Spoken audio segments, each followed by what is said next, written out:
Daniel Reynolds is going to be in the starting row alongside Alex McDonald, and that fight will go right the way down to the final closing moments of this race. I can't wait to see how that all unfolds. At the moment, of course, it's Beliak, that's our 1200. So we've got our 1600cc motors and our 1200cc motors.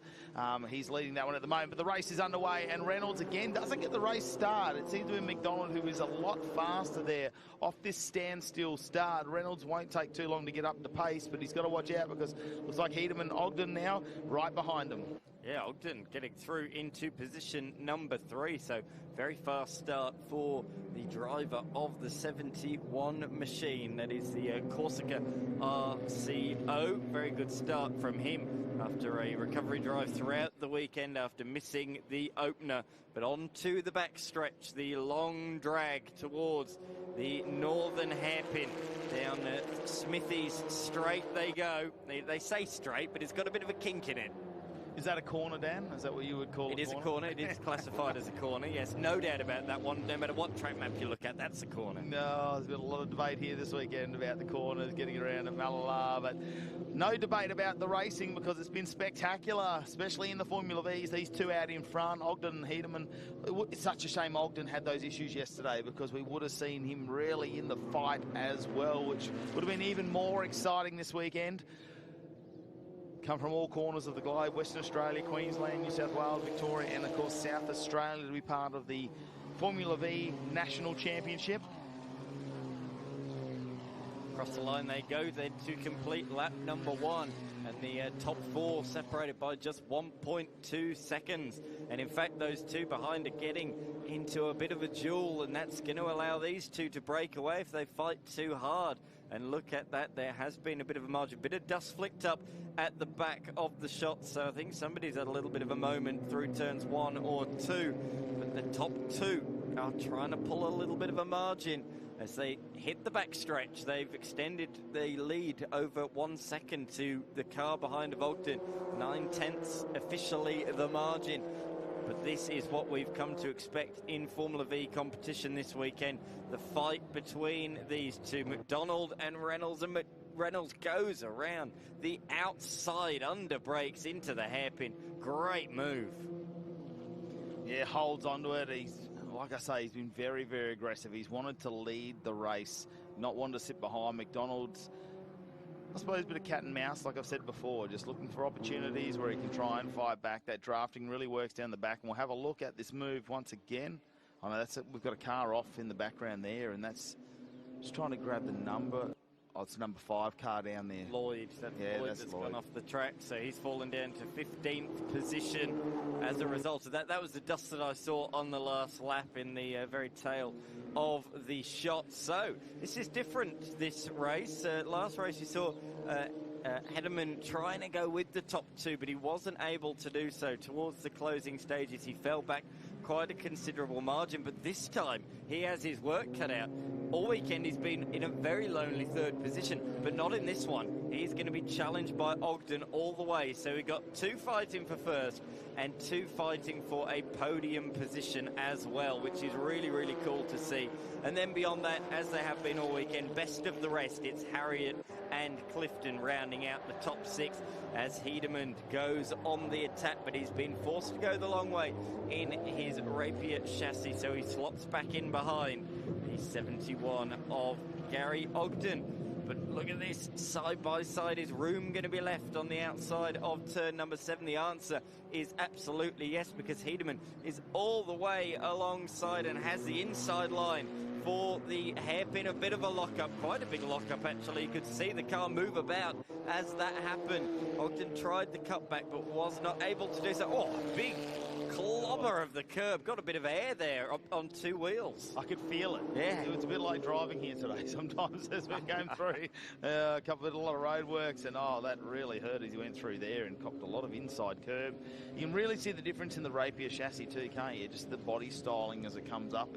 The slight changes amongst them. We've got quite a quite a various amounts of chassis when it comes to the Formula V, because they've been around for so many years. There's been so many upgrades, so many people start to build them as well, that although they're very, I suppose, the design has stayed the same in terms of, you know, engine transaxle style setup, there have been those manufacturers around the world that have made these chassis. Absolutely, whether that's Sabre, whether it's Elfin, Rapier, there are so many. Checkmate, of course, as we see the 78, the Checkmate driver going defensive. He's the only driver actually this weekend that has a Checkmate, the JP02 chassis.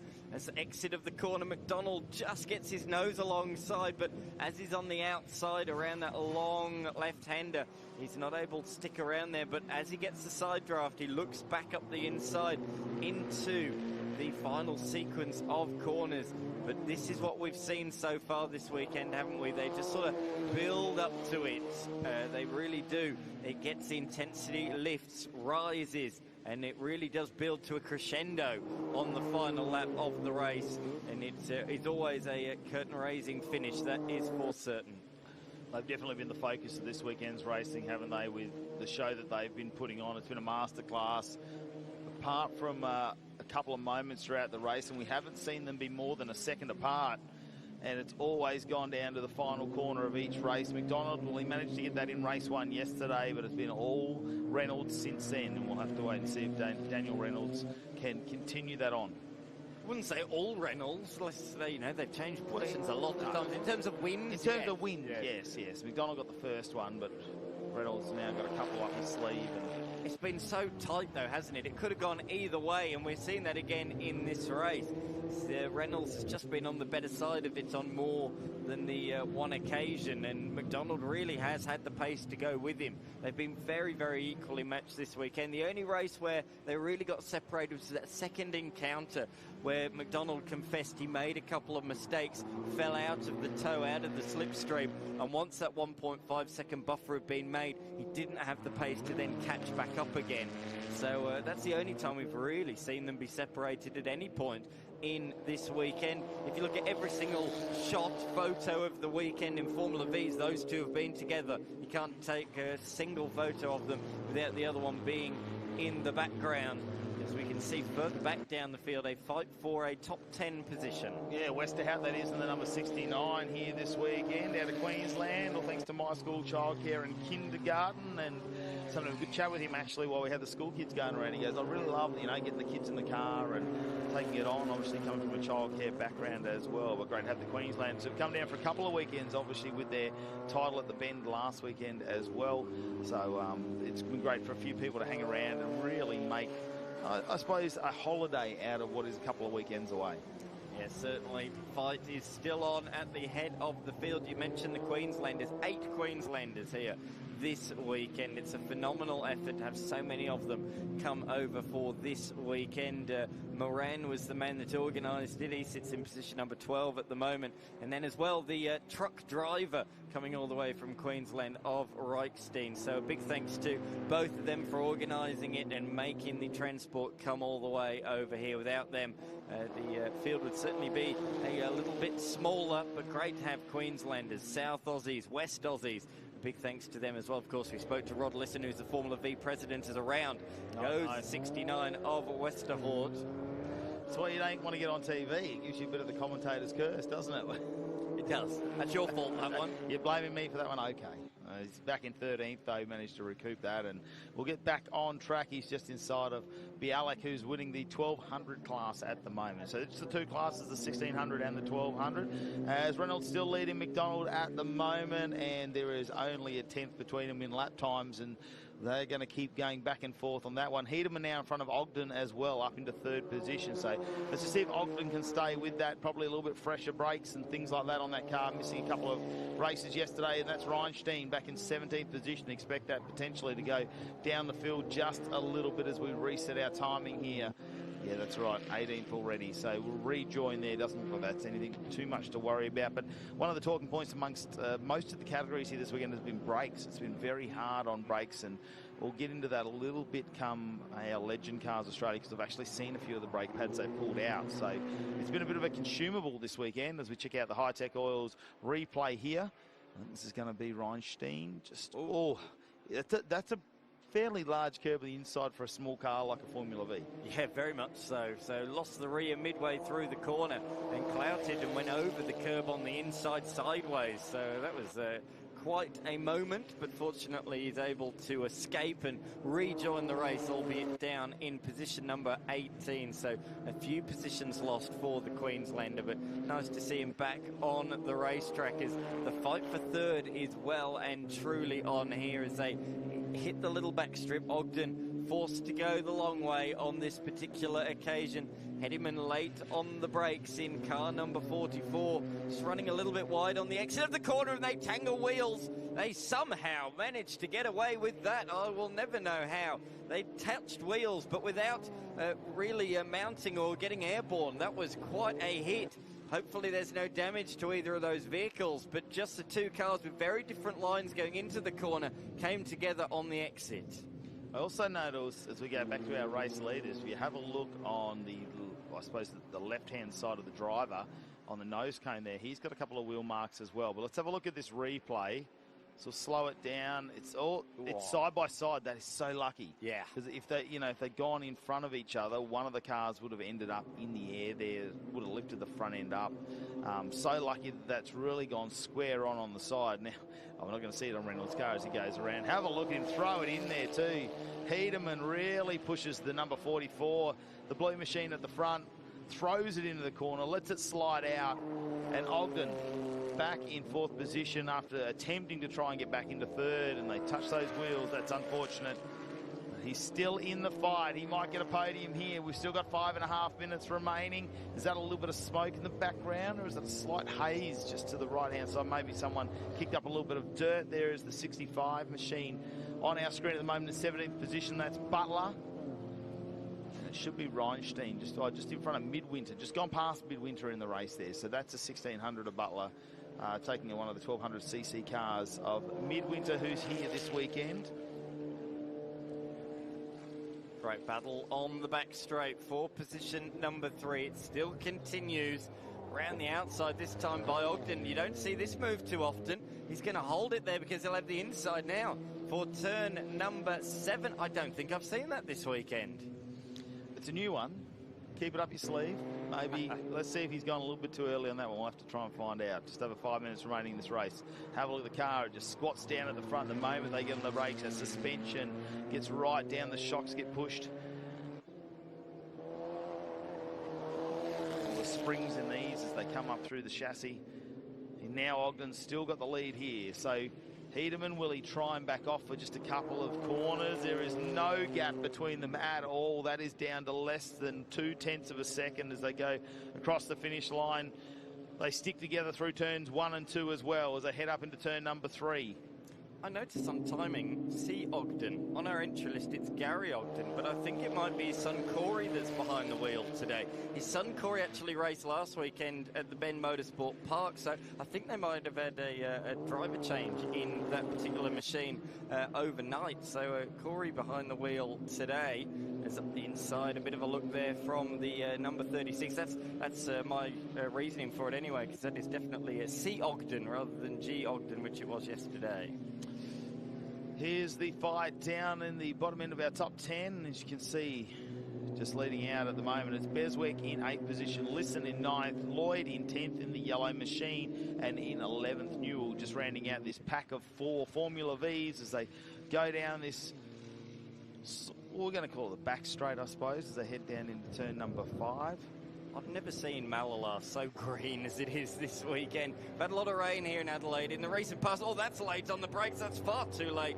And he just about pulls it up. You could see both brakes locked up on the front there from the recovering Lloyd, who had that off-track excursion earlier on in this race. So he's now up to position number 9. He got through on Rod Lisson, but he nearly ended up in the tail end of the Beswick machine, but he got away with it. So he's up to position number 9. But yeah, just going back to it, Mallala is looking so green. So much rain in the recent months, and it looks absolutely splendid as around the outside comes Reynolds. So these two continue to scrap at the front of the field. We've spoken about this all weekend. Oh, was there a little bit of a touch there, or was that just the rotation? The aggression, I said it lifts at this point in time, and that's exactly what we're seeing as they approach a whole train of lap traffic, which will play a factor here with just 2 minutes to go in this race. How do you judge the traffic? It's like a World Endurance Championship race when you got the GT3 cars and you're in a hypercar. The speed difference between the 1600s and the 1200s is huge, and we're seeing that right here on our screens. The lap time difference between them is nearly 10 seconds, so it's a huge difference here at this short, sharp Mallala Motorsport Park. Through goes Reynolds, through goes McDonald as well. The margin a quarter of a second, but there's still plenty more to play out despite only 2 minutes remaining on the clock. Hedderman and Ogden continue their duel as well for third position. Remember, Ogden yet to get on the podium this weekend. Hedderman so far this weekend has finished third on all 3 occasions. Reynolds said in his post-race interview that, no, I don't think the lap traffic played any part in that, but he was very quick to make that move, wasn't he, once he saw that traffic coming up, because he knew he could position himself, and he just got to the right moment there where he went into one, he got to position himself to the left. Now, this is on again. Ogden having a look down the inside. He's not going to be close enough at this point, but it's going to be a hard braking when they come to the end of this straight. Will he be close enough? Can he get the toe coming down as Reynolds and McDonald still caught in battle there for first position? This is hard under brakes on the outside. You can hear the chattering of the tyres too. Round the outside, Ogden's going to have another look here. They go through the little left hand of the kink there. There'll be another straight, but we're going to see Hedderman on the inside run as they come down to this hard braking zone, or will we see Ogden really risk it? Go late? No, they brake at a very similar time, and it's chattering. Still stays on the outside. They're too wide. It's through turn number 7. The little left and right hander onto the main straight, still side by side. It looks like Hedderman may be in front. What a fantastic battle. They've been side by side now for half of the lap, and they're still side by side as they flick it into turn number 1. That must have been 1.5 Ks, I reckon, that they were side by side. That was absolutely awesome. We've seen a lot of slipstreaming, Jules. We haven't seen a wheel-to-wheel battle like that one so far this weekend. And straight away, they only spent 1 corner in line. They're straight back side by side once again. Ogden going the long way, looking for a nice run out of the corner to build the momentum on the Smithy's straight with a big kink in the middle as they fire through the flat-out right-hander. That outside run has worked an absolute treat for Ogden, who moves up into a podium position. Hard on the anchors, though. That car is very unsettled. Under brakes up for the inside for the race lead comes McDonald. That was really close to contact. There must have been a hair's breadth between them as they come around the final corner. McDonald throwing everything at it with 1 more lap to go. He knew he needed to make a good exit there to be right on the tail of him out of turn 2 for a potential move up the inside at 3. But I think the aggression worked against him there. I think he lost a couple of car lengths. Really unsettled the car, didn't it? That's a big ripple strip to hit. And I know they got a little bit of suspension in these cars, but they're not going to like a big hit like that. And it's just pushed him back. He needs to really close that gap up out of 3. You got that straight to try and get a little bit of the drafting. Can he get really close behind him as they go down into 5? I think in 4, they're not going to risk it. They're just going to hold on to it. Try and go as fast as possible. How much braking is left? How hot is the brake fluid in the car? How much disc pad do they have left to try and pull these cars up? That is a great question at this point in the final lap as he has a look. McDonald goes around the outside. Reynolds covers him off. He is very defensive. And a slide there for McDonald, but it might have worked in his favour. He's on the inside now as they run down into turn 7. They'll have a little left-hander, but if he can get the side draft, maybe he can stay with him. Great shots here. Oh, he pushed him to the outside, almost puts him on the grass. It could have been a bit of wheel-to-wheel contact. It's going to be a tussle into 7, but he can't do it. McDonald, Reynolds closes him off. McDonald just locks up a little bit of a wheel. You just saw that puff of tyre smoke, and here's the final corner.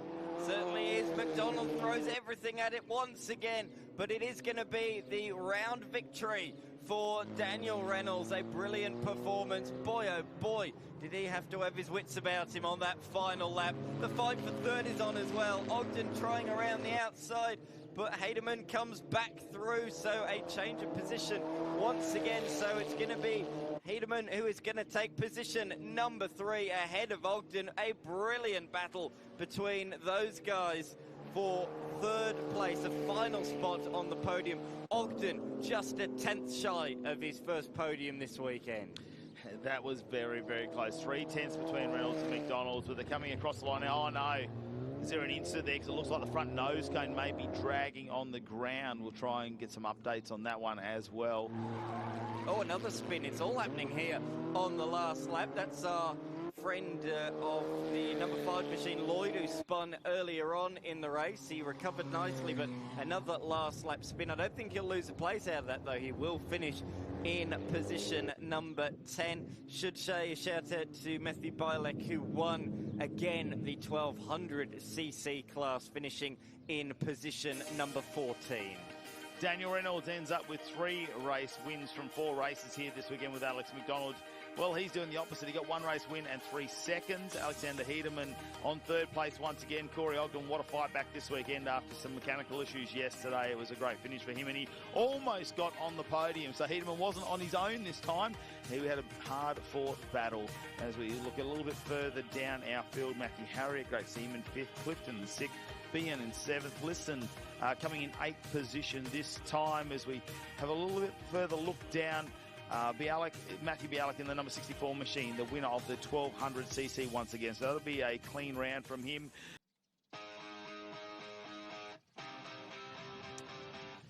Well, welcome back. It's great scenes here at Mallala as we get into probably the second half of our racing here this afternoon. We're well and truly into the thick of things here at Mallala. The sun is shining, and let's head down to J-Mac. 3rd place, Alex Hedeman, and a fantastic weekend for yourself. Thank you very much. It was a little quiet at the beginning, but that last race was full on. It was really good. Clean racing. Excellent. If I could, I'd just like to thank John, Tim and Matt from Volks Engineering for building this car and helping me get it set up. I wouldn't be here without them. Fantastic. We can't wait to see you at a future round. Great. Thank you very much. So P2 again, Alex McDonald, for that race, for the round, as close as ever, but wow, that last lap. Yes, that was a stunner of a race. I was throwing the kitchen sink at it. So this is my last race in V's, so I tried to make it a good one. And I didn't get the win, but I think that was a great race. So. Well, it's been terrific watching you guys all year, and you'll be sadly missed, but hopefully we'll see you in something else, maybe on the AASA High-Tech Oils calendar then. Yes, I'll still be around, so thank you. Daniel Reynolds, a brilliant weekend. Bring it home in 1st place in the final race of the day for you guys. A great feeling all round. Yeah, it was a great way to end the series and the year for me with a win. Obviously, really close and tough fight with Alex there, so I was quite happy to come out with the win. Congratulations, mate. Well done. No, thank you very much.